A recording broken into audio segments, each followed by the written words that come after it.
Hi guys, I'm Mike. And I'm Stephen. And this is F1 Fanatics.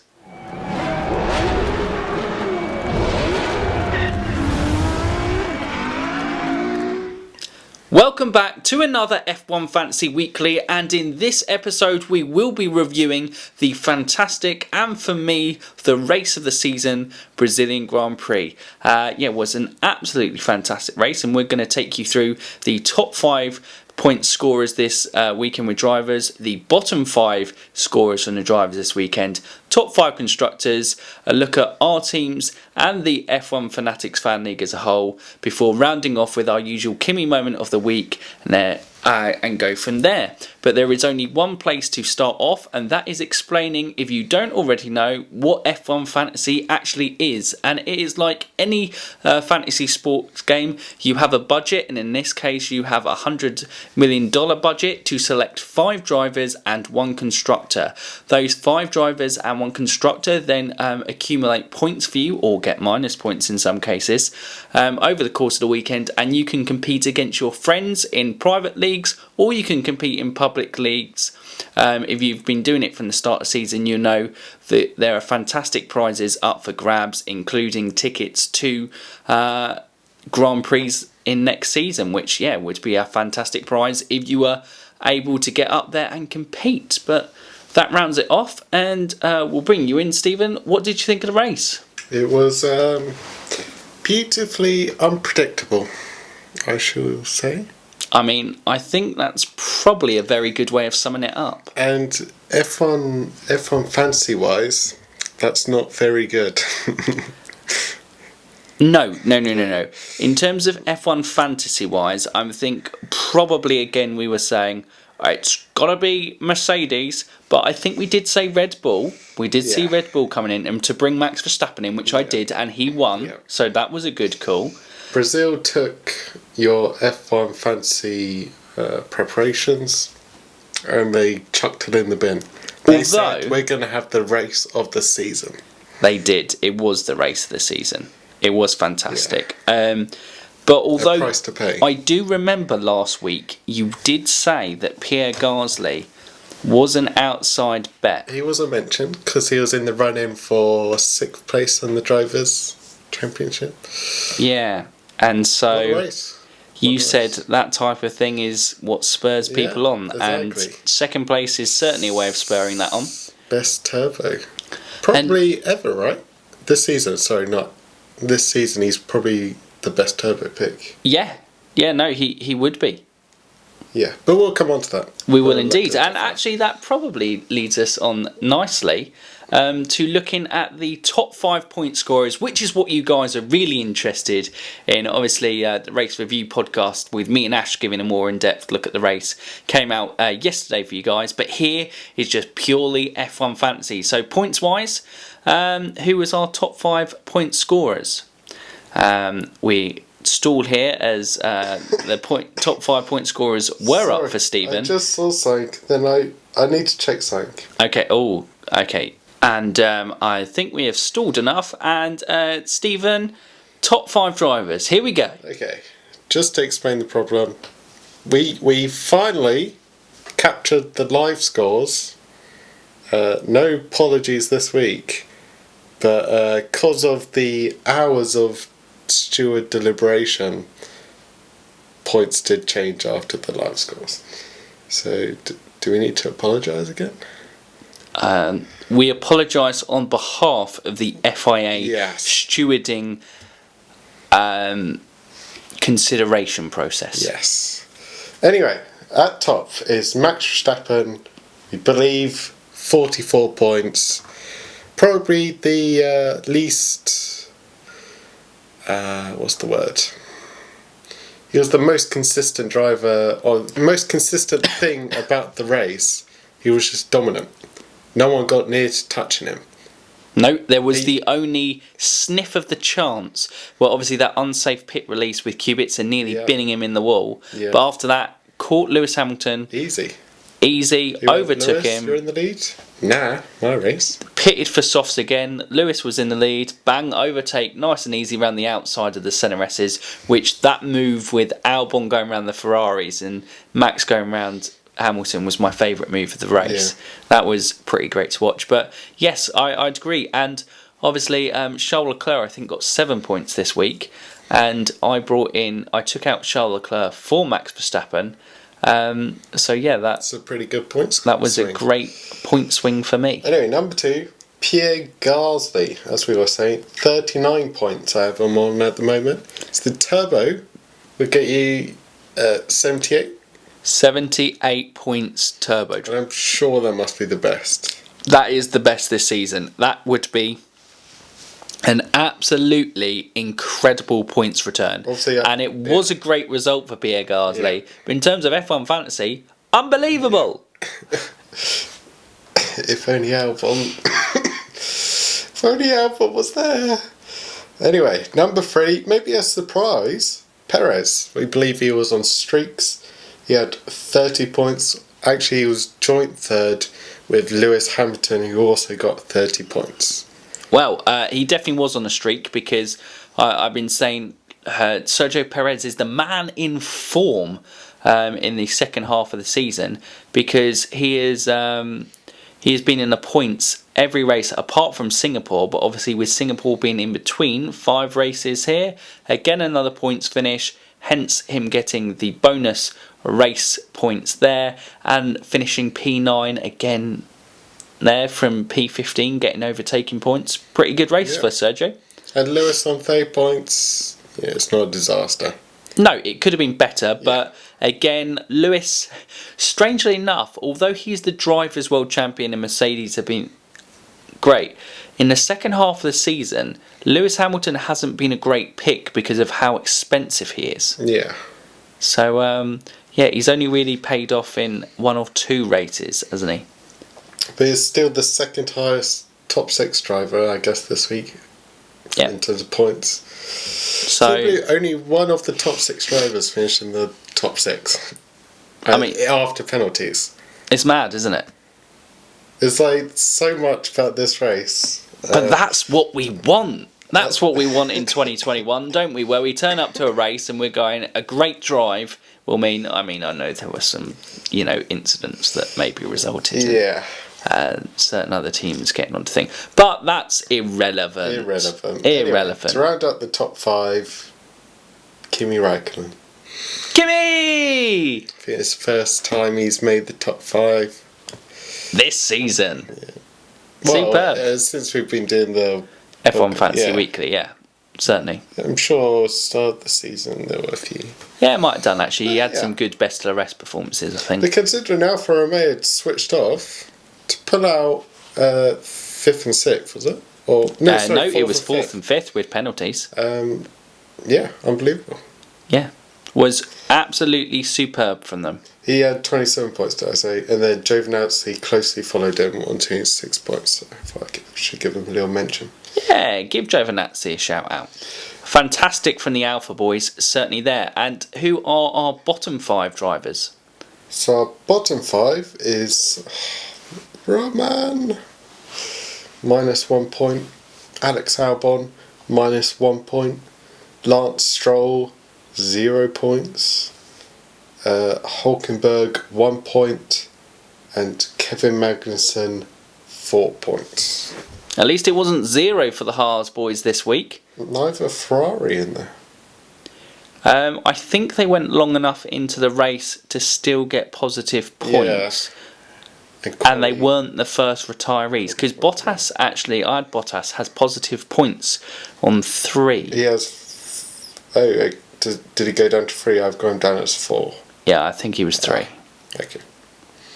But yeah, no, not great for that. So the ever reliable Valtteri Bottas, I suppose he was due a poor score. Yeah. And he wasn't necessarily having a great race, but it still would have been a solid points return if he had finished in 5th or 6th, depending on where he would have finished with that engine failure. Well, he was kind of the informed driver coming into this weekend. Yeah, he was. But yeah, that's over. But I suppose with Lewis securing the championship and Mercedes never do great after everything's all wrapped up, it was probably a matter of time.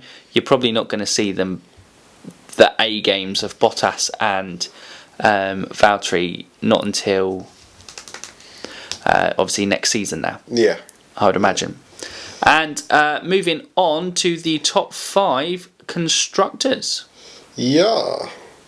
So I'm just making sure I have the most up-to-date thing after realising the FIA took so long and... Well, F1 Fantasy aren't the greatest of updating.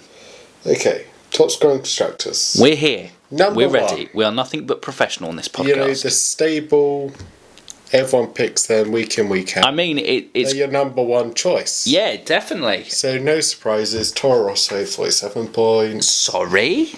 Toro Rosso, 47. Sorry? Toro Rosso, 47. Sorry? Toro Rosso, 47. Oh my...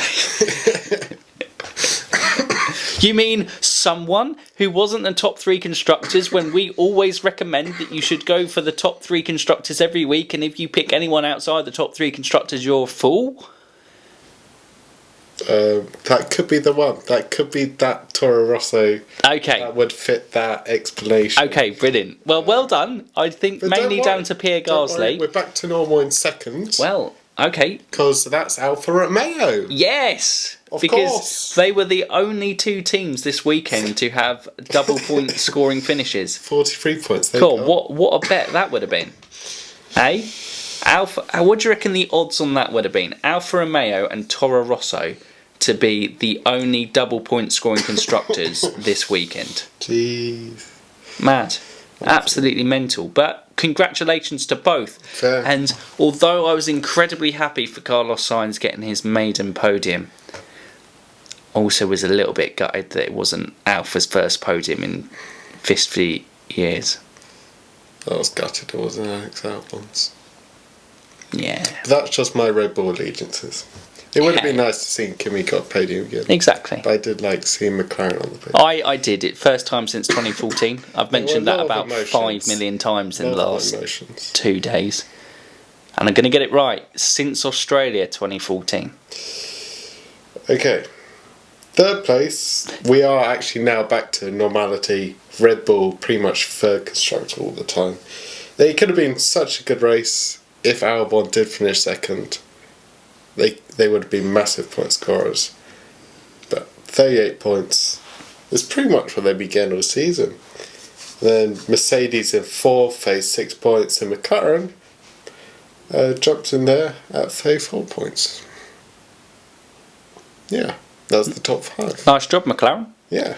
But yeah, guys, that is a round up of the top point scoring ones. I think. Let us know how you did this week, because if you did well this week, we'd love to hear, because we're about to go through our teams and neither of us did particularly well this week because it was just so unpredictable. Yeah. And although as a race fan, absolutely loved it. As an F1 Fantasy fan, absolutely hated it. What a terrible race. The price we pay.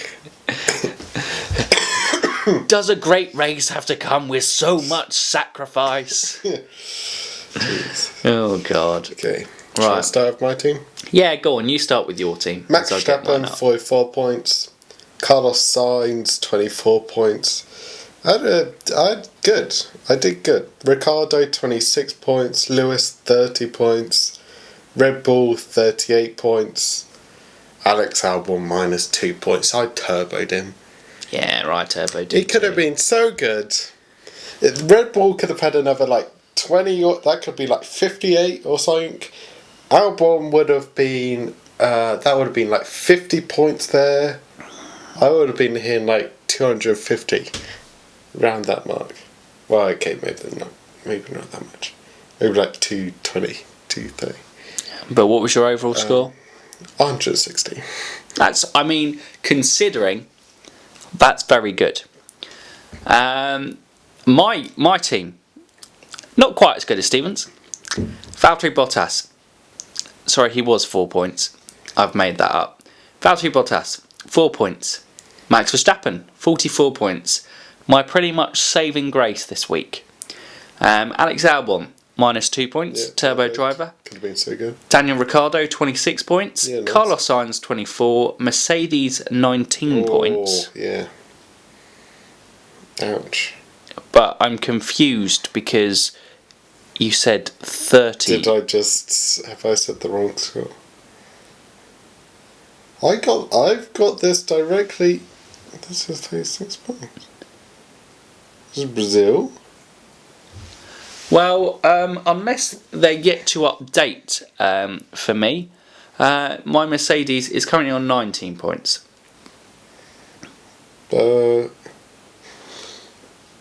No, it's definitely Mercedes car. Well, we'll see. In typical F1 Fantasy fashion, the scoring's a little bit all over the place, and it might, by the end of the week at least, be positive. But yes, 115 points in total. Not a great week. My worst since the second half of the season, and certainly the worst since we've been doing this. So not great there. But now we will give a quick update on the Fan League and give you the league positions. So, still on top with one race to go and probably looking eventual champion unless he has a horrific week and I have an amazing week next week. That is Tomako Playtech Super Live. And he has got 1,605 points at the top. Nice. P2? You are P2. You always make me say that. I know. It's nice to be acknowledged. How many points did you get again? 115? Oh.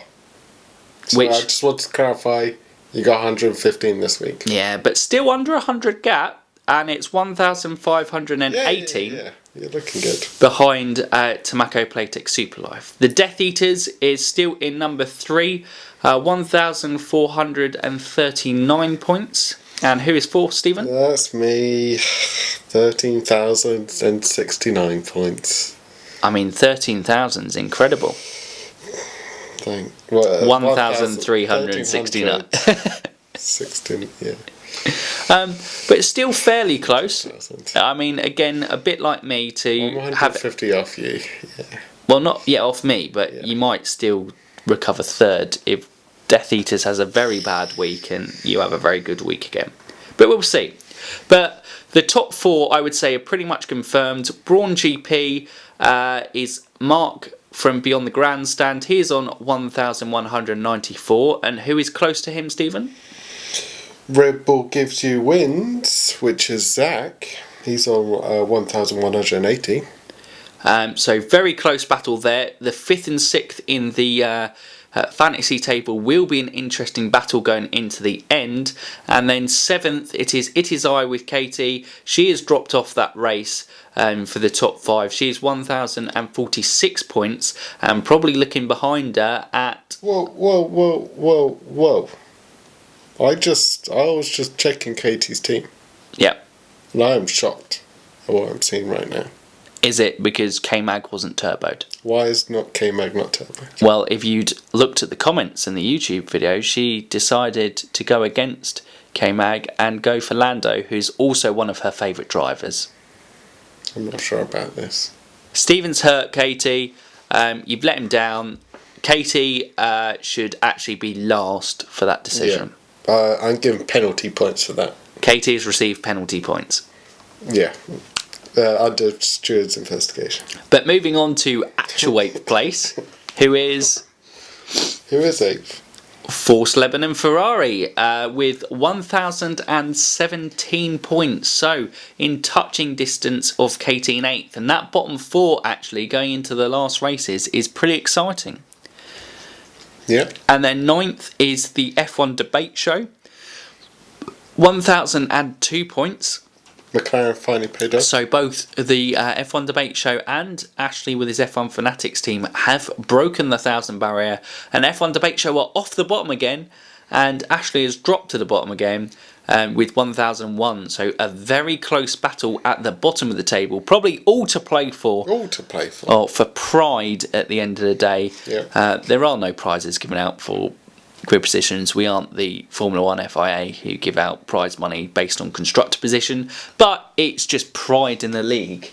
So yes, that is the roundup of the F1 Fanatics Fan League, and then moving on then to our Kimi Moment of the week. And I think there is only one thing that could be the Kimi Moment of the week, Stephen, and that is P4. Kimi Raikkonen's best result of the season and Alfa Romeo's best result, I'm going to say, since the 80s and maybe even longer, because that was the last time they were participating, I believe the early 80s, Alfa Romeo. So absolutely superb, 4th and 5th, but we focus on the man himself, Kimi Raikkonen. What a Kimi moment of the week. So close, within touching distance of a podium. And do you know, actually, Carlos Sainz was reported to the stewards post-race. Well, he was under investigation for having his DRS open during the yellow flag following Bottas. Well, that was because Kimi Raikkonen was very observant. He was the driver following Carlos Sainz and was close in pursuit, and he was straight on the team radio going, "Guys, what's going on?" In typical Kimi. In fact, that was probably too many words for Kimi. It didn't work. Actually, yeah. But no, fourth is still a very good Kimi moment of the week. If he could only speak more words, maybe they would have penalised Sainz. Yeah, that's true. If they gave him a detailed response. Instead, they were like, "Yeah, it's not really enough evidence here." And he's like, "Ah." It's like, guys! Guys! Like, Kimi, what? Guys!